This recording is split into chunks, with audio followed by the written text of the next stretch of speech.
অনেক কবরের পাশে কুকুরেরা ঘেউ ঘেউ ঘেউ ঘেউ করে কান্না করে, গরু রশি সিরিয়া পালায় যায়, কারণ ওরা কবরের আযাব নিজের চোখে দেখতে পায়। আল্লাহর নবী বলেন, আমি একদিন জান্নাতুল বাকির মধ্যে হাঁটতেছি আর দোয়া করতেছি, হঠাৎ করে গিয়া দেখি একটা কবরের মধ্যে আল্লাহ দেখায় দিলেন আযাব চলতেছে একটা যুবকের কবরে। আমি এই যুবকের কেন আযাব হয় আল্লাহর থেকে জানতে চাইলাম। আল্লাহ বললেন, ও মায়ের সাথে বেয়াদবি করেছে। আমি নবী ঠিকানা নিয়ে আল্লাহর থেকে ওই যুবকের মা বেঁচে আছে কিনা সাহাবায়ে কেরাম দিয়ে খবর নিলাম। খবর নিয়ে দেখলাম তার মা এখনো বেঁচে আছে। আমি নবী ডাকিয়া পাঠাইলাম, ওই মহিলা খবর দিল আমি যাব না। আমি বললাম, বলে দাও তার সন্তানের কবরে আযাব হয় যেন মাফ করে দেয়। ওই মা বলে, না না, আমার সন্তানের আমি কখনো মাফ করব না। রাহমাতুল লিল আলামিন তাকে ডাকিয়া আনলেন, এরপরে বললেন, তোমার সন্তানের কবরে আযাব হয় মাফ করে দাও। বলে, না আমি মাফ করব না। নবীজি বললেন, তো আগুনে জ্বলবে, তুমি কি মেনে নাও? বলে, হ্যাঁ, আমার কোনো আফসোস নাই। কারণটা কি? বলে, আমার সন্তান একদিন ঝগড়া করে বউয়ের সাথে তর্কর কারণে বউয়ের মায়ায় পড়ে আমি মায়ের সাথে এমন তর্ক জড়ায় দিল, একটা ইটা নিয়ে আমার মাথার উপরে আঘাত করলো, আমি জমিনের মধ্যে পড়ে গেলাম। আমার মাথার রক্ত বের হয়ে জমিন লাল হয়ে গেল। আমি এমন কান্নায় দুর্বল হয়ে গেলাম, আমার এই কষ্ট জীবনে আর অন্তর থেকে মুছবে না। আমার সন্তানের কোনো ক্ষতি হোক এটাও আমার জানারও দরকার নাই। নবী তো রাহমাতুল লিল আলামিন। আল্লাহর নবী বলেন সাহাবাদেরকে তাড়াতাড়ি কেরোসিন আর লাকড়িয়ানো আগুন জ্বালাইয়া উপরে উঠাইয়া সন্তানের জ্বালায় দিব। নবী যখন আগুন জ্বালায়, নবী তাকায় দেখে মহিলার চোখ থেকে পানিগুলো বের হয়ে গেল। ডাক দিয়া কয়, ও নবী, আমার সন্তানের এই আগুনে জ্বালাইবেন না। আমার সন্তান হাজারো যদি অন্যায় করে, আমি নিজের চোখে তাকাইয়া সন্তানের কষ্ট সহ্য করতে পারবো না।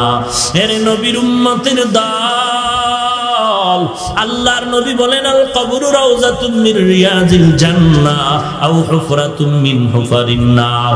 এর নবীর উম্মতের দল, আল্লাহর মুহাব্বত নিয়ে তওবা করে নাও। আল্লাহ তাআলা বলেন, কত বড় বড় বেঈমানকেও তো আমি আল্লাহ ক্ষমা করে মাফ করে দিয়েছি। তোমরা অন্যায় যদি করিয়া থাকো, চোখের পানি ছেড়ে কান্না করো, তওবা করো। আল্লাহর নবী বলেন, গাভীর ওলান থেকে দুধ বের করে ভেতরে যেমন ঢুকানো আর সম্ভব না, যারা আল্লাহর মুহাব্বতে তওবার নিয়তে গুনার ভয়ে চোখের পানি ছেড়ে কাঁদবে, ওই বান্দাকে আর জাহান্নামে দেওয়াও সম্ভব হবে না। আল্লাহ তাআলা সৃষ্টির শুরুতেই টানায় দিয়েছেন, নিচের থেকে একটা খুঁটিও নাই, উপর থেকে একটা রশি দিয়া টানাও নাই। কে এমন সুন্দর করে টানায় রাখলেন? ও আল্লাহর বান্দা, চিন্তা করে দেখবা, এর পেছনে একজন বাহক আছে, একজন মালিক আছে। তিনি কে? তিনি আমার আল্লাহ। অতএব মাথা যদি নতই করতে হয়, ওই আল্লাহর কাছে মাথা নত করো। এরে নবীর উম্মতের দল, আমার নবীর মতো নবী নাই, আমার নবীর মতো আর কোনো আশেক নাই, আমার নবীর মতো আর দামি কেউ নাই। দুনিয়াতে সব নবী এক পালায় দিনে আমার নবীর তুলনা হবে না। আমার নবীর মতো কোনো মুহাদ্দিস মুফতি মুফাসসির নাই, আমার নবীর মতো কোনো পীর আউলিয়া গাউস কুতুব আফদাল নাই। আমার নবীর সমতুল্য জমিনে কোনো উদাহরণই চলবে না, উদাহরণই চলবে না। সেই নবী আমার রবিউল আউয়ালের 12 তারিখ ইন্তেকাল। রবিউল আউয়াল মাসের সোমবার দিন সুবহ সাদিকের সময় আসলেন। অন্য এক সনের রবিউল আউয়ালের 12 তারিখ রাতের তাহাজ্জুদের টাইমে রাসূলের ইন্তেকাল হয়ে গেল। দিনটা ছিল সোমবার, মায়ার নবীর ইন্তেকাল হলো সোমবার রাত। জোহরের আগে ইন্তেকাল হলো, বুধবার দিন তাহাজ্জুদের সময় দাফন হয়ে গেল রওজা পাকে। মায়ার নবী এত অসুস্থ হইয়াও নামাজের জামাতে হাজির হয়ে গেছেন, নামাজ বাদ দেন নাই। মদিনার নবী বলেন, উম্মতের দল, মুমিন আর বেঈমানের মধ্যে ব্যবধান হলো নামাজ। বেঈমানেরা নামাজ পড়ে না, মুমিনেরা নামাজ ছাড়ে না।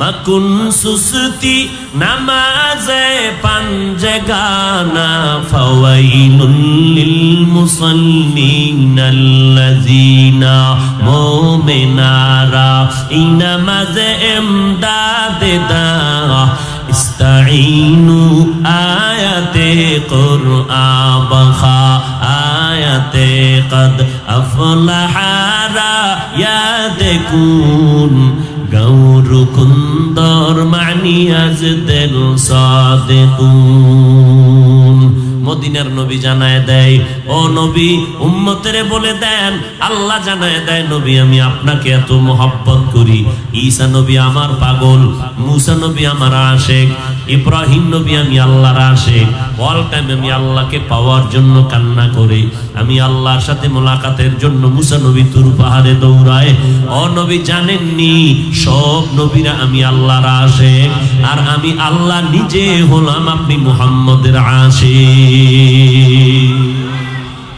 আমি আপনারে কতটা ভালোবাসি নবী জানেননি আম্মা অন্য নবীদের হায়াত ছিল অনেক বেশি উম্মতের হায়াত লম্বা 1000 বছর পর্যন্ত ইবাদত করছে 100 বছর পর্যন্ত ইবাদত করছে উম্মতেরা আপনার উম্মতেরে আমি হায়াত কমাইয়া দিলাম তবে বরকত অনেক বাড়ায় দিয়েছি আপনার উম্মতেরা যদি 5 বেলার নামাজ সঠিকভাবে আদায় করে নেয় আমি আল্লাহ 5 ওয়াক্ত নামাজের সওয়াব দিব না 50 ওয়াক্ত নামাজের সওয়াব দিয়ে দিব কেন আপনার উম্মত হওয়ার বরকতে ও নবী আপনার উম্মতেরে জানায় দেন উম্মতেরা এশার নামাজ যদি পড়ে ঘুমায় যায় ঘুম থেকে উঠে যদি ফজরের 4 রাকাত নামাজ পড়ে রাতের বেলা ঘুমাইয়া যেই সময়টা কাটাইলু ওই সময়টাও নেকের পাল্লায় ওজন দিয়ে দিব আপনার উম্মতেরে এত সুযোগ আমি দিলাম কোন নবীর উম্মতেরে আমি আল্লাহ এত সুযোগ দেই নাই গোটা জমিনটা আমি আল্লাহ যায় নামাজ বানায় দিলাম শুধু আপনার উম্মতের জন্য উম্মতেরা যেখানে নামাজ পড়বে সেখানে কবুল হয়ে যাবে ও নবী জানায় দেন আপনার উম্মতেরা নামাজ পড়ার জন্য যখন আল্লাহর ঘরে আসবে আয়েশা দেখবে আসরের নামাজ পড়তে আসলাম এখনো 5 মিনিট সময় বাকি জামাত শুরু হওয়ার জন্য উম্মত চুপচাপ বসে আছে কোনো কথা বলে না আল্লাহ কয় ফেরেশতারা আমার মায়ার নবীর উম্মতটা বসে আছে কেন বলে আসরের নামাজ পড়বে টাইম কত আছে বাকি কয় 5 মিনিট কয় আমল নামায় লেখ আল্লাহর নবীর উম্মত এখনো নামাজ পড়তেছি নবীর বরকত আর কিছু না রে বাবা সেই নবীর জন্য জঙ্গলের সমস্ত প্রাণীরা পাগল আমার নবী খেজুর গাছের সাথে ট্যাক লাগাইয়া খুতবা পড়তেছেন মিম্বর তৈরি হয় নাই হঠাৎ করে মিম্বর যখন তৈরি হয়ে গেল নবী তখন গাছের ট্যাক লাগানো বন্ধ করে দিলেন হাদিস শরীফে আছে সাহাবায়ে কেরাম বলতেছেন ওই গাছ খেজুর গাছের ট্যাক লাগানো মেম্বরটা নবী যেখানে ট্যাক লাগায় মেম্বর বানাইয়া খুতবা দিতেন ওটা যখন বাদ দিল মানুষ কানলে যেমন আওয়াজ হয় ওই কাঠের থেকে তেমন কান্নার আওয়াজ আসতেছে নবী আয়েশা কয় নবী ও গাছ কেন কান্না করো আপনার জন্য কান্না করি কি চাও কয় নবী চাই মানুষের মতো আমার জানাজা পড়াইয়া এখানে দাফন করে দিবেন আর হাসরের ময়দানে আমি আপনার সাথে জান্নাতের ময়দানে থাকতে চাই উস্তুনে হান নানা আজ হজরে রসুল নালামি জাদা হাম চুয়ার বাবু একটা গাছ আমার নবীর বিরহের বেদনায় কান্না করে এরে নবীর আশিক আল্লাহর নবীর কেমন আশিক হইলা রে বাবা আলেমেরা বয়ান করে আমরা বক্তারা বয়ান করি 12 মাস বৃষ্টি নাই রৌদ্র নাই ঈদের পরের দিন থেকে দৌড়ানো শুরু করলাম রমজানের আগের দিন 22 মার্চ পর্যন্ত দৌড় চলবে রমজানের ভেতরেও দৌড় চলবে ডেইলি ফজরের পরে বয়ান আসরের পরে বয়ান ওদিক দিয়া তাবলীগরা বয়ান করে আবার আরেক দিক থেকে পীর সাহেবরা বয়ান দেয় আবার অন্য দিক দিয়া এলাকার মসজিদের খতিব সাহেবরা জুমায় বয়ান দেয় এত বয়ানের পরেও কি বয়ান দেয় নবীর আদর্শের মালা গলায় লাগাও নামাজ পড়ো মা বাবার বাবার খেদমত করো, অন্যের হক নষ্ট করিও না, মিথ্যা কথা বলিও না, মানুষের উপরে জুলুম করবা না। এত বয়ান শোনার পরেও বান্দা তুমি নবীর আদর্শওয়ালা হতে পারো নাই। আর আমার মায়ার নবী অল্প টাইমে মক্কায় এমন মানুষ তৈরি করে ফেললেন, আমার নবীর এত আশেক তৈরি হয়ে গেল, ওয়াইস করিনি নবীকে দেখতেই পারে নাই, এমন দূরের থেকে মুহাব্বত। ইন্তেকালের পরে নবীর জুব্বা পেয়ে গেল ওই ওয়াইস করিনি রহমাতুল্লাহ আলাইহি। কেমন মায়ার নবীর আশেক, এরে নবীর উম্মতের দল। মদিনার নবী বলেন, আমাকে যদি কেউ ভালোবাসার দাবি করো, আমি প্রমাণ পাবো আমার সুন্নতের ভালোবাসার মাধ্যমে। কারণ নবীর রেখে যাওয়া সুন্নত খ্রিস্টানেরা পালন করবে না, আমার নবীর রেখে যাওয়া সুন্নতের আমল ইহুদিরা করবে না, হিন্দু ভাইরা কখনো নবীর আদর্শ মতো চলবে না। নবীর রেখে যাওয়া আদর্শ পালন করবে মুসলমান। কিন্তু ঘরে ঘরে ঘরে ঘরে মুসলমান আছে, নবীর সুন্নতের ঘেরান নাই। উম্মত আছে ঘরে, নবীর সুন্নতের ঘেরান নাই। একজন আশেক খেজুরের বাগানের মধ্যে পানি দেয়, হঠাৎ করে কানের মধ্যে আওয়াজ আসলো, মদিনার নবী জমিনের মধ্যে জিন্দা নাই।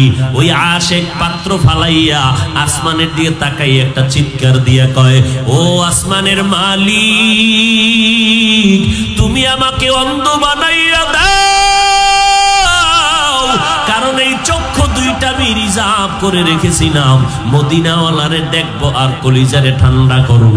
আজকে যদি মদিনাওয়ালা নাই থাকে, এই চোখ দিয়ে আর কাউকে দেখতে চাই না, তুমি আমারে অন্ধ বানাইয়া দাও। এরে নবীর উম্মতের দল, বয়ান শুনতেছো, জানতেছো, এরপরও কেন টুপিটা মাথায় দিতে চাও না রে বাবা? চুলগুলো নবীর তরিকায় রাখতে চাও না? আমরা কি নবীর তরিকা মানার কারণে আমগো সম্মান কমে গেল?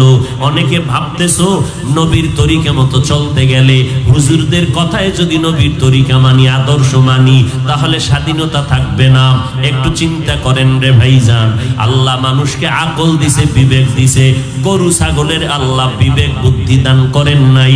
গরুটারে যদি আপনি বলেন বয়ান কইরা, এই গরু, আমরা একদিনের জন্য চট্টগ্রাম শহরে বেড়াইতে যাইতেছি ম্যাডাম সহ, ঘরের দরজায় তালা লাগায় দিলাম, তুই আমগো বাড়িটা পাহারা দিবি, তোর যখন বাথরুমের দরকার হবে, আমার বাড়ির পেছনে পাকা টাইলস মোজাইক করা বাথরুম আছে, ওখানে গিয়া পায়খানা করবি, তোর যখন পানির পিপাসা লাগবে, টিউবওয়েলের কাছে পানি রাখছি, ওখানে গিয়া পানি পান করবি।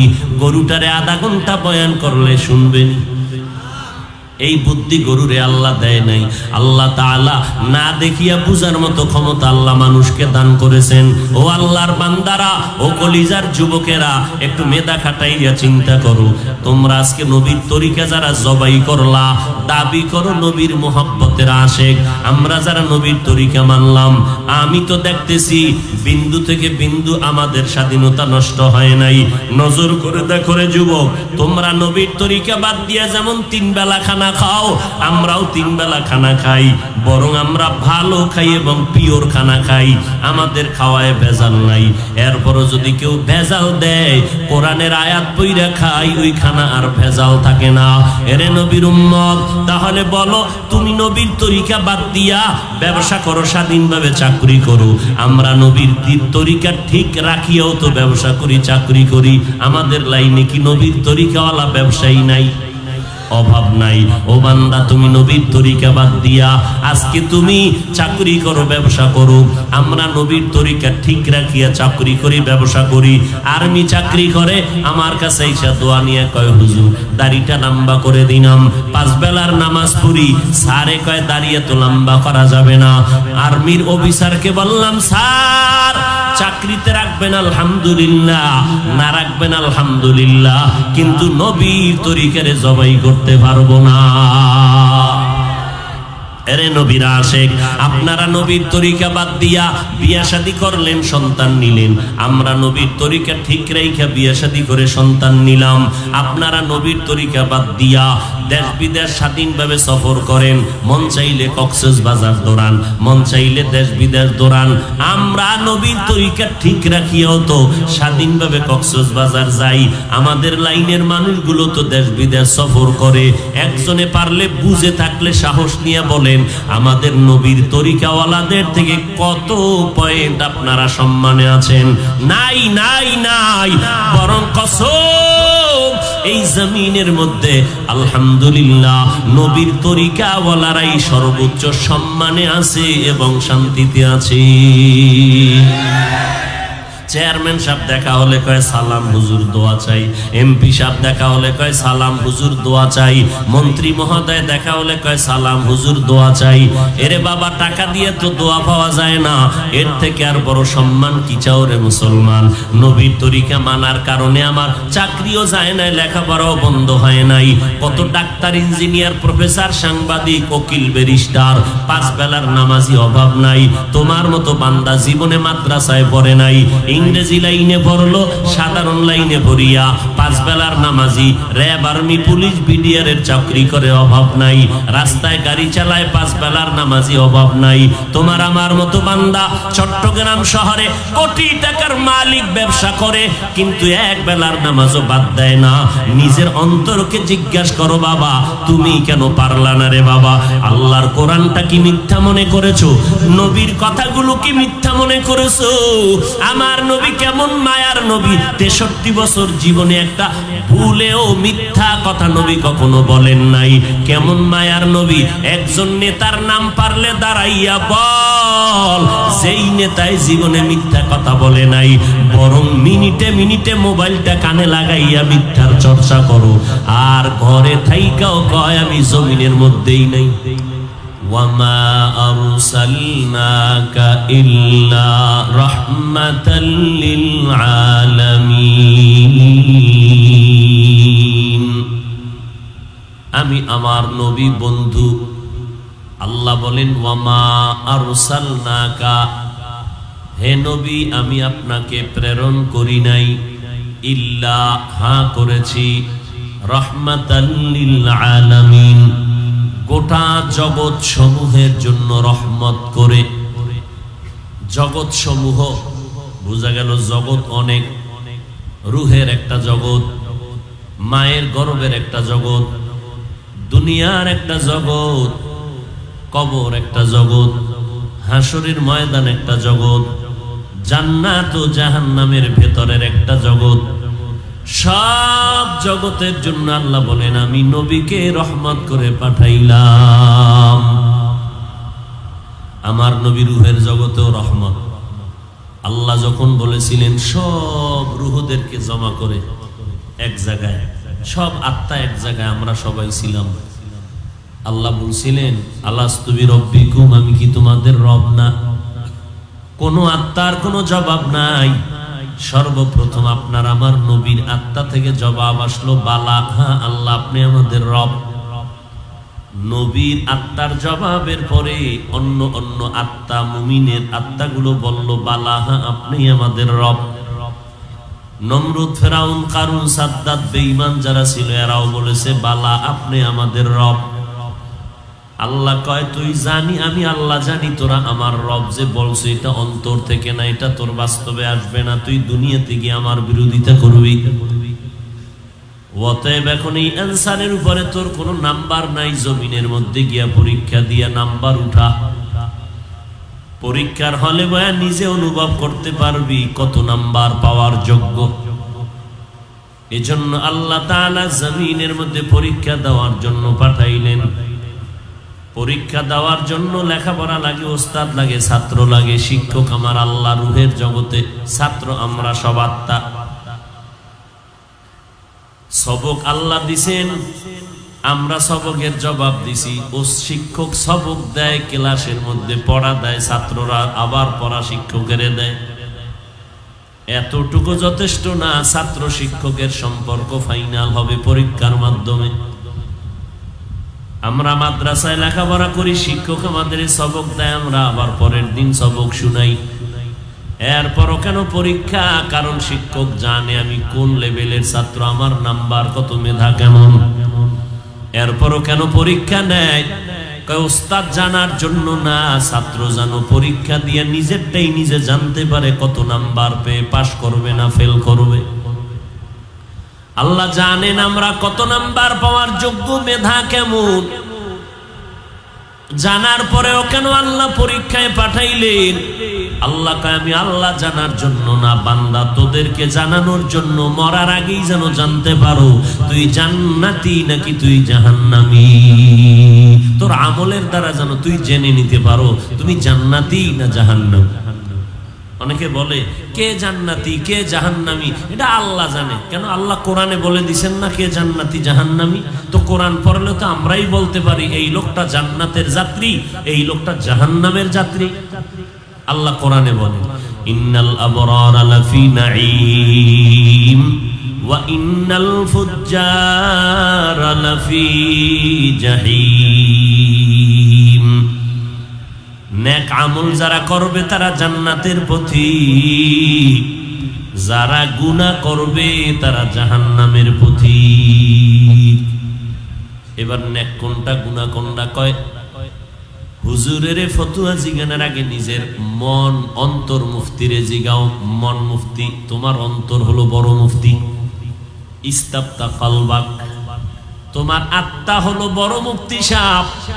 তোমার অন্তরের জিজ্ঞাসা করো মায়ের যে গালি দিছো এটা গুনাহ না সওয়াব? অন্তরের জিগাও। হুজুরের ফতুয়া পড়ে নাও। হুজুর আছে কিছু টাকা খায়া ফতুয়া টানবাম করবে, তোমার অন্তরের ফতুয়াটা আগে নাও। তুমি যে অন্যের হক নষ্ট করলে এটা সওয়াব না গুনাহ? তুমি চুরি করেছো, ডাকাতি করেছো, দুর্নীতি করেছো, এটা সওয়াব না গুনাহ? ছাত্রর গায়ে একটা থাপ্পড় মারছো, এটা কি পরিমাণ না কি পরিমাণ সওয়াব, কি পরিমাণ গুনাহ? অন্তরকে জিজ্ঞাসা করো।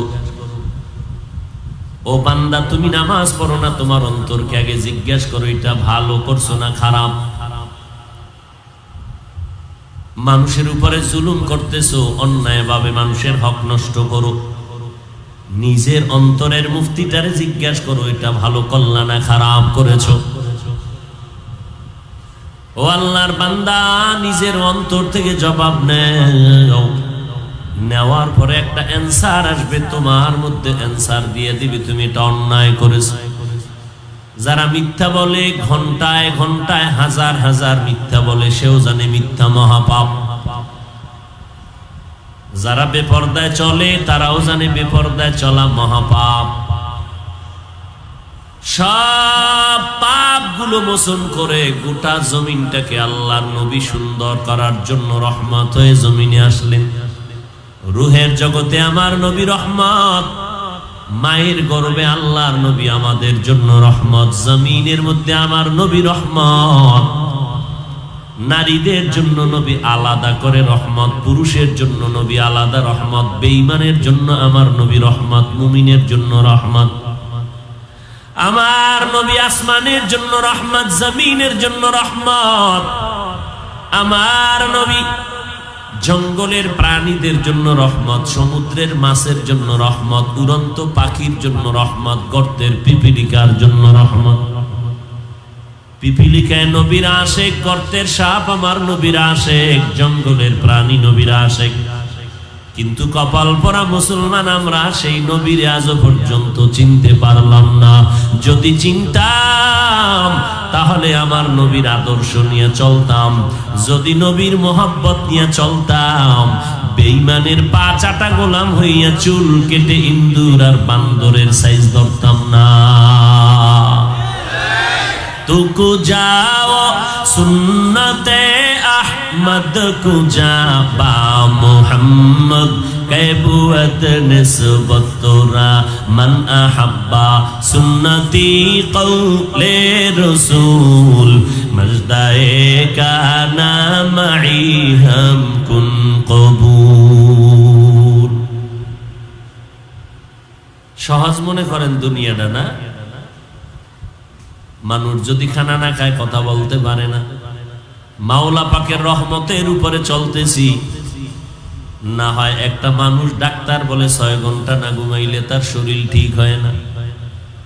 আপনার আর আমি ঘুমাইলেন, দুপুরে খাইলেন, আমাদের রাত্রে কোনো ঘুম নাই, প্রোগ্রাম করে বাসায় যাইয়া সকালবেলা ফজর করে কিছু টাইম ঘুম, আবার দৌড়, আবার দৌড়ের উপরে সারা রাত চলতে থাকে, আবার প্রতিদিন প্রোগ্রাম জোহরের পরে, মাগরিবের পরে, এশার পরে 1-1.5 ঘন্টা করে চিল্লানো। এটা মাওলা পাকের দয়া ছাড়া কারো দ্বারা সম্ভব না। এই চিন্তা করে একবার দোয়া করছেন, গালি তো দিয়ে রাখছেন হুজুরের এরকমই, হুজুরকে বিরুদ্ধে করতে দিলে মোটেও বাজে না। নিজে যে দুনিয়ার আকাম করেন এ নিয়ে কোনো পেরেশানি নেই। যদি থাকতো তো বলতো না আমরা হুজুরগো থেকেও ভালো আছি। এরকম কিছু বেনামাজি বলে না, চট্টগ্রাম এলাকায় বলে না, না হ্যাঁ, নামাজ নাই, রোজা নাই, পর্দা নাই, সুন্নাত নাই, এরপর বলে আমরা হুজুরদের থেকে ভালো আছি। আমগো দিল পরিষ্কার। কেমন পরিষ্কার? মদিনার নবী কয় যারা নামাজ পড়ে না এরা পৃথিবীর নিকৃষ্ট চোর। যারা নামাজ না পড়ে এরা পৃথিবীর চূড়ান্ত চোর। এদের মতো বড় চোর আর কেউ নেই। কথা যা বলতেছি রসুলের মোহাব্বত নিয়ে, রসুলের আদর্শের বয়ান, কিন্তু আমি যে রসুলের মোহাব্বতের পার্সেন্ট কম, এই জন্য কথাগুলো কষ্ট লাগে। মোহাব্বত বেশি থাকতো তাহলে আর রসুলের কথা শুনলে কষ্ট লাগতো না, বরং কান্না আসতো, আল্লাহ আমি এত খারাপ হয়ে গেছি, তুমি আমাকে মাফ করে দাও, আর নামাজ ছাড়বো না, আর বেপরদায় চলবো না, আর নবীর তরিকার বাহিরে চলবো না। বয়ান কি শুনবেন আর কি করব, সব দলাদলিতে খণ্ড বিখণ্ড হয়ে গেছে বাংলাদেশটা। এই জন্য আমি ভাবতেছি কয়েকদিন ধরে যে আমেরিকায় ইসলাম কায়েম হবে দ্রুত, রাশিয়ায় কায়েম হতে পারে খুব দ্রুত, ইন্ডিয়ায় হবে, তবে বাংলাদেশে হবে না। কেন? আমগো টুপিওয়ালাদের দলাদলি আর হিংসা আর ধাক্কা ধাক্কির কারণে। আপনাকে দোষ নাই, সব আমগো টুপিওয়ালাকে দোষ। কারণ আমরা টুপি মাথায় দিয়ে আপনাদের সামনে আসছি, বয়ান করব। বয়ান করতে গিয়ে ফট করে বলে ফেললাম যে কোরআন শরীফের মধ্যে জাল আছে। কি নাউজুবিল্লাহ বললেন না? মানে কি ওই লাইনের আপনারা দালালি করেননি? কোরআনে জাল আছে কি? কোরআনে জাল আছে? কোন মুমিন যদি এই কথা বিশ্বাস করে ঈমান থাকবে? অথচ আমাদের মতো টুপিওয়ালা, আমার মতো লঙ্গি ভরা মোল্লা না, বহু ডিগ্রিওয়ালা মোল্লা সোনার বাংলায় ওয়াজের প্যান্ডেলে বয়ে কয় কোরআনে হাদিসের থেকেও বেশি জাল। এত গোপন কিছু না, মোবাইল খুলো, ইউটিউব খুলো, দেখবা তার বক্তব্য। আর এক বক্তায় কয় নবীরা গুনাহগার, অন্যায়কারী, অপরাধী, আল্লাহ এদের দিয়ে অপরাধ করাইছেন। এতো আওয়ামী লীগওয়ালারা কয় নাই, বিএমপি ওয়ালারা বলে নাই, বলেছে আমার মতো মোল্লা, আমার মতো লঙ্গি পরা না, ডিগ্রিওয়ালা মোল্লা। দোষ তো আপনার না, দোষ আমাদের। আপনারা কই যাবেন? আবার বলবেন সমালোচনা করি। সমালোচনা করা ওয়াজিব, না করলে গুনাহ হবে। জানেন সমালোচনার ডেফিনেশন? জানেন? কোরআন হাদিস পড়ছি আমরা, মাসলা আমরা জানি না, আপনারা জানেন। গীবত করা হারাম, 4 কারণে গীবত করা ওয়াজিব, না করলে গুনাহ হবে। কে গীবত করবে, কার গীবত করবে? ওয়াইলুল লিকুল্লি হুমাযাতিল লুমাযা, সূরার ব্যাখ্যা পড়েন, পেয়ে যাবেন। সমালোচনা করা ওয়াজিব। কোন কারণে? ঈমান বাঁচানোর জন্য। এই যত কথা বলতেছি ঈমানকে হেফাজতের জন্য। আমার রাসূল ১৫০০ বছর আগে বলে গেছেন আলেম 2 দল, এক দল বাতিল আর এক দল হক। রাসূলের কথা। আপনারা কোন পক্ষে যাবেন, বাতিলের না হকের? চিনবেন কি করে? সিটিগোল স্বর্ণের কালার তো এক। বরং আমার থেকে ডিগ্রি তাদের বেশি যারা বলে কোরআনে জাল আছে, নবীরা ভুল করেছেন। হায় হায় হায় হায়, এই জন্য বললাম বাংলাদেশে ইসলাম খুব দ্রুত কায়েম হবে না, আমগো টুপিওয়ালাদের কারণে। আল্লাহ হেদায়েত দান করুন। কার হেদায়েত চাইলেন? আমাদের হেদায়েত চান। অন্য মানুষের হেদায়েত পরে, আগে নিজে ঠিক হন। কু আনফুসাকুম ওয়া আহলিকুম নারা, নিজে বাঁচো পরে আহালকে বাঁচাও। অন্যের হেদায়েত পরে, আগে নিজের হেদায়েত হইল কিনা চিন্তা করে। এখানে ওয়াজে বসছেন, হাফিজুর রহমান আসলে দেরি করলো কেন? বহুত বয়ান দিয়ে ফেলাইছেন আমি আসার আগে। আজকে যে ফজর পড়েন নাই ফিডা খাইব কে? যারা জোহরের নামাজ পড়েন নাই ফিডা কে খাইব? আসর পড়েন নাই, মাগরিব পড়েন নাই, এশার নামাজও অনেকে পড়ে না। এখানে নামাজ চলে, আর একদল রাস্তায় বিড়ি টানে। এরকম আশেখ রসুল নাই? এর কপালে হাউজে কাউসার, রেডিওয়ে যাও। কোন কাউসার বাবা? যাও রেডিও, টের হইবে সময় মতো। তুমি আমি তো সিরিয়াল সারা বান্দা। যারা সিরিয়ালের বান্দা জান্নাতের টিকিট পাইছে আবু বকর, ওমর, ওসমান, আলী সহ 10 জন। নামাজ, ইশরাক, আউয়াবিন, চাষ, তাহাজ্জুদ, 5 ওয়াক্ত, তাকওয়া, ইখলাস, কোনটার ঘাটতি নাই। জান্নাতের টিকিট পাইয়াও মরণ পর্যন্ত কান্না করছেন, কবরে একা কেমনে থাকবো? আর আমনে কে? আমনের কোন বেইল আসেনি? নামাজ যা পড়ছেন কবুল হইছে গ্যারান্টি, তো মাস্তানি করেন কেন? 5 ওয়াক্ত নামাজ পড়ে বাহাদুরি করেন কেন? বেনামাজিরে দেখলে সিসি করে তাড়ান কেন? উচিত তো আপনার নামাজ যদি কবুল হয়ে থাকে তো দিল নরম হবে, বেনামাজির পাও ধরে মসজিদে ডাকবেন। আপনি সিসি করেন কেন? তাই না বুঝা গেল আপনার নামাজটা কবুল হইছে।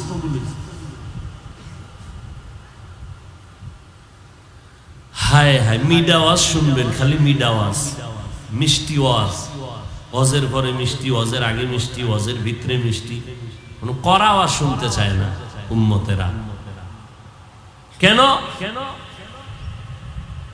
হায় হায়। ওয়ামা আরসালনাকা ইল্লা রাহমাতাল লিল আলামিন। আল্লাহ তাআলা বলেন, আমি নবীকে রহমত করে পাঠাইলাম জগৎ সমূহের জন্য। মদিনার নবী মক্কা নগরীতে এমন সময় পদার্পণ করলেন যেই সময় মক্কার মানুষ ছিল সৃষ্টির নিকৃষ্ট, খারাপ। মক্কার মানুষের মতো চরিত্রহীন, বর্বর আর জমিনের মধ্যে কেউ নাই। বাইতুল্লাহর মধ্যে 360টা মূর্তি লাগানো, টানানো। নারী আর পুরুষেরা উলঙ্গ হইয়া বাইতুল্লাহর চারপাশ তাওয়াফ করে। যুবক যুবতী অবাধে চলে, যৌবনের আদান প্রদান করে, কোনো ভালাই নেই চরিত্রের। কন্যা সন্তানদের সমাজের বড় বোঝা মনে করে। যদি ঘরে খবর পায় আমার কন্যা আসতেছে জমিনের মধ্যে, মা কাপড় টেনে দেয়, বাপ সমাজে মুখ দেখায় না লজ্জায়। কোনো বাপ সুযোগ পাইলে মেয়েটাকে জ্যান্ত মাটির মধ্যে দাফন করে দেয়। ঠিক এমন এক সময় আমার আপনার নবী আসলেন রহমত নিয়ে, উম্মতকে শান্তির বার্তা নিয়ে। মায়ার নবী জমিনের মধ্যে আসার পর আসা মাত্র পরিবর্তন শুরু হয়ে গেল জমিনের ভেতরে। আম্মা জান আমেনা বলতেছেন, মুহাম্মদ আমার গর্ভ থেকে যেদিন ভূমিষ্ঠ হয় ওদিন আমি একটা আলো দেখতে পাইলাম, যে আলোটা শুধু আমার ঘর আলোকিত করে নাই, বরং ওই আলো দিয়ে আমি নজর করে দেখলাম বসরা এলাকার রাজপ্রাসাদ গুলো পর্যন্ত আলোকিত হয়ে গেছে। পারস্যের মধ্যে 1000 বছর পর্যন্ত অগ্নি জ্বলত, আগুন জ্বলত, যেটা কখনো নিবে না, অগ্নিশিখা। নবীর জন্ম হওয়া মাত্র সাথে সাথে সে আগুন নিবে গেল। আল্লাহর নবী জমিনে আসলেন, পরিবর্তন শুরু হতে লাগলো। মায়ার নবী হাঁটতেছেন রাস্তা দিয়ে, মেঘের খণ্ড নবীরে ছায়া দেয়, সূর্যের গরম যেন কষ্ট না পায়। মক্কার মানুষেরা দেখে কয়, এটা কেমন সন্তান, আমগো মাথার উপরে তো মেঘ ছায়া দেয়, নেটাকার সন্তান যে মাথার উপরে ছায়া দেয় মেঘ, ঘাম থেকে মিশকের ঘ্রাণ। মায়ার নবী যেখানে কদম দেয় দীর্ঘদিন পর্যন্ত ওই জায়গা থেকে মিশকের ঘ্রাণ আসে। মদিনার নবী বলেন, দুনিয়ার মানুষ, আমি জন্মলগ্নে সেই আমার পরিবর্তন শুরু হয়ে গেল জমিনের ভেতরে। আমেনা বলেন, যত বাচ্চা মা গর্ভে নেয় কত ঘুম নাই, মাথা ব্যথা, ঘুমাইতে পারে না, পেট ব্যথা। আমার মুহাম্মদ আমার গর্ভের ভেতরে আছে, আমি বিন্দু থেকে বিন্দু কোনো কষ্ট অনুভব করি নাই। অন্য মহিলারা বাচ্চা প্রসবকালে রক্ত যায়, ব্যথা পায়, চিৎকারের আওয়াজ। আমি মুহাম্মদের প্রসবকালে বিন্দু থেকে বিন্দু কোনো অনুভব করতে পারি নাই, ব্যথা, কোনো রক্ত যায় নাই। অন্য সন্তান খতনাবিহীন অবস্থায় জন্ম নেয়, মদিনার নবী বলেন, আমি খতনাকৃত অবস্থায় মায়ের গর্ভ থেকে জমিনে আসলাম। আসিয়া আল্লাহর নবী সেজদারত অবস্থায় আমার মাওলা পাকের শুকর আদায় করলেন। নবী যখন সেজদা অবস্থায় জমিনে ভূমিষ্ঠ হলেন, ঠিক একই সময় বাইতুল্লাহর ভেতরে 360টা মূর্তিও সেজদায় রত হয়ে গেছে। মূর্তি কথা বলতে পারে? তারা লড়াচড়া করবে, সেজদা কেমনে করবে, রুকু কেমনে করবে। মাওলা পাকের কুদরত সব জায়গায়।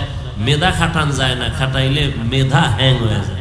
মেমোরির জিবি 1, মেমোরির জিবি কি 8 জিবির লগে পাল্লা দিলে হবে? হ্যাঁ, তো মেমোরি হ্যাং হয়ে যায়। আল্লাহ মেধা যদ্দুর দিছেন ওই পরিমাণ ভাবো, বেশি ভাবতে যাবা চান্দি গরম হয়ে যাবে। তখন নারী হইলে হতে হবে বেশ্যা তাসলিমা, জাহান্নামী নাস্তিক। আর পুরুষের লাইনে হতে হবে আহমদ শরীফ। কে আহমদ শরীফ? অশিক্ষিত একজন শিক্ষিত কলেজের প্রফেসর। ক্লাসে গিয়ে কয়, ছেলে মেয়েরা আমারে চিনো? কয় চিনি। নাম জানো? কয় জানি। বল? কয় বলবো না, বেদবি। আহমদ ডেকে বলে, আমার নাম আহমদ শরীফ। আজকে থেকে শুনে নাও, তোমরা শুনছো কোরআন শরীফ, হাদিস শরীফ, মক্কা শরীফ, মদিনা শরীফ। আজকে থেকে কোরআন শরীফ, হাদিস শরীফ, মক্কা শরীফ, মদিনা শরীফ বাদ, আমি আহমদ শরীফ তোমাদের জন্য যথেষ্ট। শিক্ষিত প্রফেসর মোবাইলের মাধ্যমে জাগাত মিছা কথা, মিথ্যা কথার চর্চা, কত হাজার মিথ্যা কথা দিয়া বান্দা ঘুমায়, মিথ্যা কথা দিয়া বান্দা ঘুম থেকে উঠে। আমার এমন মায়ার নবী জীবনের 63 বছর হায়াতে একটা মিথ্যা কথা বলেন নাই। ওই আরবের বেঈমানেরা পর্যন্ত আমার নবীর সততা দেখা আল আমিনের উপাধি দিয়েছিল। ওই নবীর আদর্শের কারণে 1500 বছর পর আজ আমার নবীর আদর্শের কারণে এত সম্মান। নবী নাই, তারপর সম্মান কিন্তু মোটেও কমে নাই। আজকে নবীর আদর্শের কারণে আল্লাহর কোরআন সিনাই নিয়া দেশ বিদেশ সফর করে সম্মানের পুরস্কার নিয়ে আসতেছে আমার দেশে। ও নবীর উম্মতেরা, কোন ধান্দায় পড়ছো? বিয়া কইরা এরপরে নবীর তরিকা ধরবা, বিয়া করবা, তার গ্যারান্টি দিছে কে তোমারে? তুমি আর 5 বছর বাঁচবা, সেই গ্যারান্টি কে দিল? এই মহামারী করোনায় কত প্রাণ চলে গেল, কত মা চলে গেল, কত বাপ চলে গেল, কত যুবকের লাশ কবরে রাখলাম, কত যুবকের জানাজার ইমামতি করলাম। এই যে কয়েক মাস আগে, বেশি দিন হয় নাই, ঢাকার থেকে মোমেনশাহী রোডে, ময়মনসিংহ এলাকার বিশ্ব রোডে ট্রাক চলে, গাড়ি চলে, ধুম গাড়ি চলে, ব্রেকহীন গাড়ি চলে, বিরামহীন। হঠাৎ আল্লাহর এক বান্দি গর্ভের মধ্যে বাচ্চা নিয়া, সাথে একটা কন্যা, আর এক পার্শ্বে স্বামী, 3 জনে রাস্তা পার হয়, বাবা, মা আর কন্যা। যখন পার হইতে গেল, ট্রাকের নিচে পড়ে গেল, বাবায় মারা গেল, মহিলাও মারা গেল, কন্যা সন্তান মারা গেল। কিন্তু আল্লাহর কুদরত, ওই মহিলার গর্ভে যেই বাচ্চাটা ছিল ট্রাকের চাপায় বের হয়ে গেল, ওই বাচ্চাটা আজও পর্যন্ত জমিনে বেঁচে আছে। কাদের কুদরত দারি বার কামাল, ही अंता हस्बी जुल जलाल तू ही कादिर जलीलुल्लाह जहादार बहर हाले तू ही मेरा निगाहदार। एरे नबीर उम्मतेर दल मायार नबी आमार जमीने आसेन एत असहाय बाबाके बाबा बोले डाक दिते पारलेन ना आमार मायार नबी 6 বছরে মা হারায় আমার নবী বড় অসহায় হয়ে গেল। 8 বছরে দাদা আব্দুল মুত্তালিবেরও হারাইলেন। আমার নবী বড় এতিম বড় অসহায়। মায়ার নবীর চারদিকে দুশমন। আরবের বড় বড় লিডারেরা কয় মুহাম্মদ নারী চাইলে দিব, বাড়ি চাইলে দিব, গাড়ি চাইলে দিব, ক্ষমতা চাইলে দিব, কিন্তু আমাদের মূর্তি পূজার বিরুদ্ধে বলিও না। মদিনার নবী কয় গল্লা যাবে, জীবন যাবে, আমি মুহাম্মদ জমিনে আসছি বাতিলকে উৎখাত করার জন্য, আল্লাহর দ্বীন জমিনে প্রতিষ্ঠা করার জন্য, কাবা ঘরের মূর্তি ভাঙার জন্য, আল্লাহর ইবাদত করার জন্য। আমাকে লোক দেখায় লাভ নাই, আমি আমার আল্লাহর মোহাব্বত নিয়ে মরতে চাই, আল্লাহর মোহাব্বত নিয়ে বাঁচতে চাই। মায়ার নবী এইভাবে যখন শুরু করলেন, দুশ্মনের দুশ্মনী বেড়ে গেল। ওমরের মতো বান্দাটা তরবারি নিয়ে দৌড়ায় মুহাম্মদের কল্লা নেওয়ার জন্য। এরে নবীর উম্মতের দল, ওই সময় আমার নবীর কেউ নাই। আল্লাহর নবী বলেন যখন আমার বয়স 25-এর কোঠায় চলে গেল, আমি তখন আল্লাহর হুকুমে 40 বছরের একটা বিধবা নারী খাদিজা নামের ওই নারীটাকে বিবাহের বন্ধনে আবদ্ধ করে নিলাম। ওই খাদিজা 2 জন স্বামী বিদায়ের পর আমাকে তৃতীয় স্বামী হিসাবে গ্রহণ করলেন। আরবের ভেতরে খাদিজার মতো টাকাওয়ালা সম্পদওয়ালা কোনো নারী নাই। কেমন আল্লাহ পাক আমার রাস্তা ওপেন করে দিলেন। ওই খাদিজা আমি নবীর দাওয়াতের প্রথম মুসলমান, কোন পুরুষ না, একজন নারী আমার খাদিজা। আমার খাদিজা কালেমা পড়ে প্রথম মুসলমান হয়ে গেলেন। আমি নবী দাওয়াত দেই, ওই খাদিজার তার সম্পদগুলো আমি মুহাম্মদের হাদিয়া দিয়ে দিলেন। আমি আল্লাহর নবী দ্বীনের দাওয়াত দিতে কষ্ট কম করি নাই। আমি মুহাম্মদের শরীরের মধ্যে মশা পড়া হারাম, মাছি পড়া হারাম, কিন্তু আমি নবী ঘরের মধ্যে দোয়া করলে কবুল, কোনো সন্দেহ নাই। আমি মসজিদে বসে দোয়া করলে কবুল, কোনো সন্দেহ নাই। কিন্তু তারপরেও আমি মুহাম্মদ মদিনার পার্শ্বে খন্দক খুঁজলাম উহুদের ময়দানের আগে। আমি মুহাম্মদ সাহাবায়ে কেরামদের বললাম আপনারা সবাই নামেন, গর্ত খনন করেন, শত্রু আসতেছে, আমরা গর্ত খনন করব, এরপরে আত্মরক্ষার জন্য আমরা গর্ত খনন করি। ওই আরবের প্রচন্ড রোদের তাপ, আবার পাথরওয়ালা জমিন, নবী নিজ হাতে গর্ত খননের কাজে নেমে গেলেন। সাহাবায়ে কেরাম নামলেন। কিছুক্ষণ কাজ করার পরে সাহাবায়ে কেরামের একটা দল নবীর সামনে এসে কাঁদেন, জামাটা উঠাইয়া বলে নবী তাকায় দেখেন ক্ষুধার কারণে পেটে পাথর বেঁধেছি, একটা একটা পাথর। ক্ষুধার যন্ত্রণা সইতে পারি না, সূর্যের গরম সইতে পারি না, ও নবী কেমনে কাজ করব? মায়ার নবী চোখের পানি ছেড়ে কয়, রে সাহাবারা, তোমরা মনে করেছো তোমরা কষ্ট করে পেটে পাথর বেঁধেছো, মুহাম্মদ আরামে খায় আর ঘুমায় না। মুহাম্মদের দিকে তাকায় দেখ। মায়ার নবী জামাটা উঠাইয়া কয়, দেখ আমি মুহাম্মদ ক্ষুধার কারণে তোমরা পাথর বাঁধছো একটা, আর আমি পাথর পেটে বেঁধেছি 2টা। আমার পেটের ক্ষুধার নিবারণের কোনো রাস্তা নাই, আমি পাথর তোমাদের থেকে একটা পাথর বেশি পেটের মধ্যে বাঁধলাম দিন কায়েমের জন্য, দিন জিন্দা করার জন্য। যেই নবীর শরীরে মশা পড়ে না হারাম, আমার নবীর ঘাম নবীর শরীর মোবারকের কাম থেকে মিশকের গেলান, ওই নবী তায়েফের ময়দানে গেলেন দাওয়াতের জন্য। কাফেরের বাচ্চারা পাথর যখন বৃষ্টির মতো মারতেছে, নবীর শরীরের মধ্যে পড়ে রক্ত পড়ে। আল্লাহ কয় জিবরাইল যাও, আমার মায়ার নবীর শরীরে মশা পড়ে না, মাছি পড়ে না, কিন্তু তায়েফের বেঈমানদের হাতের পাথরগুলো বৃষ্টির মতো পড়তেছে। আমার নবীর রক্ত পড়িয়া জুতা পায়ে আটকায় গেল। মায়ার নবী কাঁদেন আর মক্কার দিকে হাঁটতেছেন। আল্লাহ কয় জিবরাইল যাও, তায়েফের জমিন এখন উল্টাইয়া সব ধ্বংস করে দাও আমার নবীর অনুমতি নিয়া। জিবরাইল আইসা নবীরে ডাক দিয়ে কয় নবী অর্ডার দেন, তায়েফের জমিনটা ধ্বংস করে দেই। মায়ার নবী কয় জিবরাইল না না, আমি মুহাম্মদ কাউকে ধ্বংস করার জন্য আই নাই, আমি রহমত নিয়ে আসছি, আমি রহমাতুল লিল আলামিন। তায়েফবাসীরে মারবা না, কারণ ওরা আমাকে চিনে না, ওরা আমাকে জানে না। যদি চিনতো জানতো আমারে মারতো না। ওদেরে মারবা না, কারণ ওরা চিনে না আমি মুহাম্মদ বড় এতিম। ওরা জানে না আমার মা নাই, আমার বাবা নাই, আমি বড় অসহায়। আজ আমি এতিম হয়ে গেলাম দিনের খেদমতের জন্য। বাবার আদর পেলাম না, মায়ের আদর আমি পেলাম না। এরে নবীর উম্মতের দল, উম্মতের জন্য নবী এত কষ্ট করে গেলেন।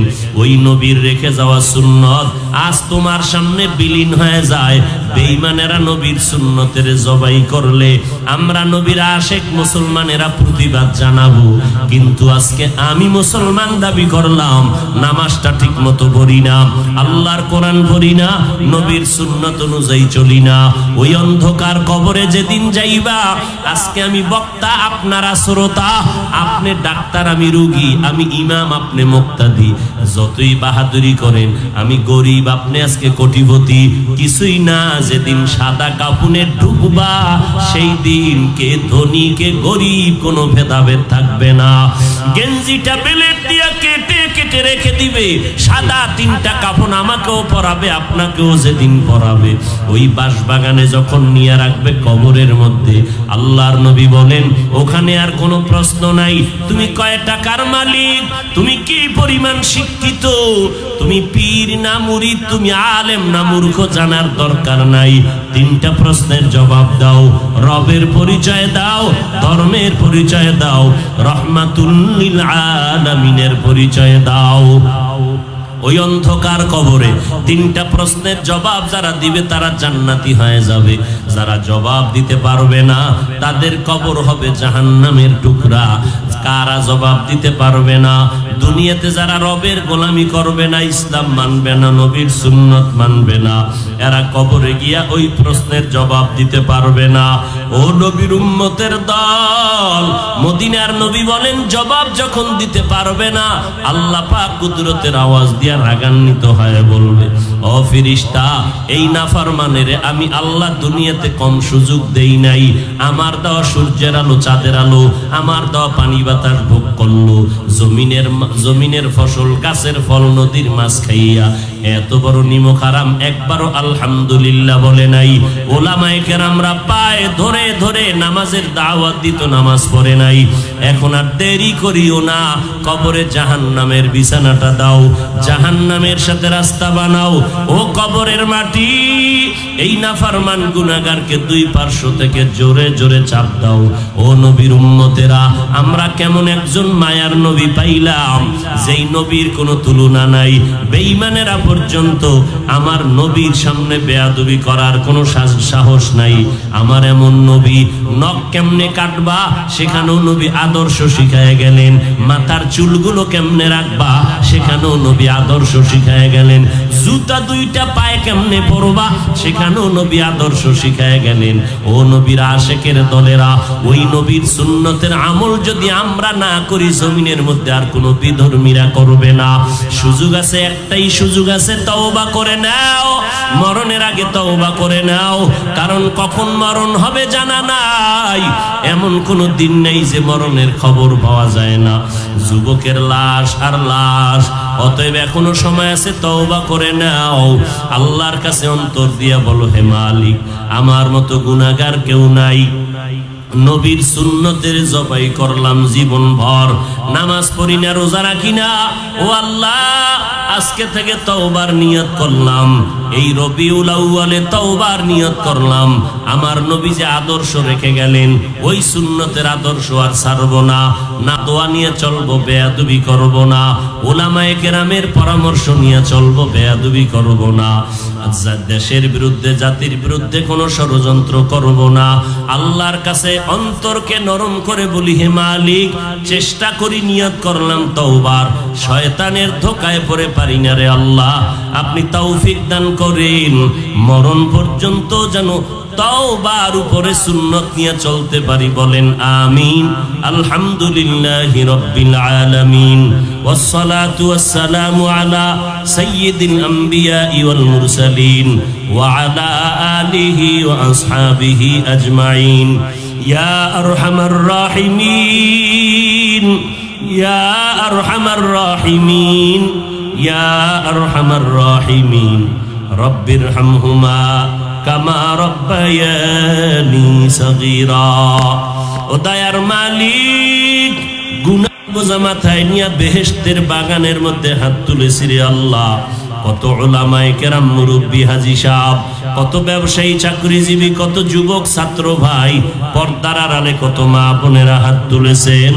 মেহেরবানি করে আমাদের জীবনের গুনাহগুলো মাফ করে দেন আল্লাহ, মাহফিল কবুল করে নেন, আয়োজনকারী সহযোগিতাকারীদের কবুল করে নেন, অতিথিবৃন্দ যারা সমস্ত অতিথিদেরকে কবুল করে নেন, এলাকার ঘরে ঘরে শান্তি দান করেন, মা বোনদের আবেদা পর্দানিশী বানায় দেন, সন্তানগুলো নেককার বানায় দেন, সারা দুনিয়াবাসীকে মাফ করে দেন, বাংলাদেশ শান্তির দেশ বানায় দেন। আয় আল্লাহ বাংলাদেশ শান্তির দেশ বানায় দেন। আয় আল্লাহ প্রশাসনিকভাবে যারা কাজ করে দিনদার বানায় দেন, সরকার বাহাদুর থেকে সকল জনপ্রতিনিধিদেরকে দিনদার হিসাবে কবুল করে নেন। আয় আল্লাহ আমাদের 5 ওয়াক্ত নামাজি বানায় দেন, নবীজির সুন্নতওয়ালা আমলওয়ালা বানায় দেন, যুবকদের দিনের খাদেম বানায় দেন। আয় আল্লাহ যারা ব্যবসা করে, কামাই রুজি, ব্যবসায় চাকরিতে হালাল ভাবে বরকত বাড়ায় দেন, হারাম থেকে হেফাজত করেন। আয় আল্লাহ সুন্নতের আমলওয়ালা জিন্দেগি দান করেন, নবীজির রওজা মুবারক বাইতুল্লাহ জিয়ারতের তৌফিক দান করেন, নবীজির মোহাব্বতে দিলের নেক আশা পূরণ করে দেন। আয় আল্লাহ ইলম ও হিলম ও হিকমত আমলে বরকত বাড়ায় দেন, চলার পথে ইজ্জতের সাথে হেফাজত করেন। আয় আল্লাহ রিয়া হাসাদ কিবির দূর করে ইখলাস দান করেন, তওবাওয়ালা জিন্দেগি দান করেন, গুনাহ মুক্ত জীবন দান করেন। আল্লাহ ও দয়ার মালিক, আমরা যারা হাত তুলেছি, যাদের মা নাই, যাদের বাবা নাই, অন্ধকার কবরস্থ যারা, মেহেরবানি করে সবার কবর জান্নাতের বাগান বানায় দেন আল্লাহ। যারা বেঁচে আছেন হায়াত বাড়ায় দেন। ও আল্লাহ সমস্ত আম্বিয়ায়ে কেরাম, সাহাবায়ে কেরাম, শুহাদায়ে কেরাম, আউলিয়ায়ে কেরাম, আসাতাজায়ে কেরামদের মাকাম কবরে জান্নাতের ভিতরে উঁচু করে দেন আল্লাহ। আয় আল্লাহ তাদের রুহানি ফয়েজ ও বারাকাত দান করেন। আয় আল্লাহ মেহেরবানি করে আদবওয়ালা বিনয়ী জিন্দেগি দান করেন, হায়াতে বরকত বাড়ায় দেন, অসুস্থ যারা সুস্থতার নিয়ামত বাড়ায় দেন আল্লাহ। আয় আল্লাহ সমস্ত দ্বীনি খাদমাত গুলো কবুল করে নেন, মাদ্রাসা মসজিদ গুলো কবুল করে নেন। আয় আল্লাহ যা পড়ায়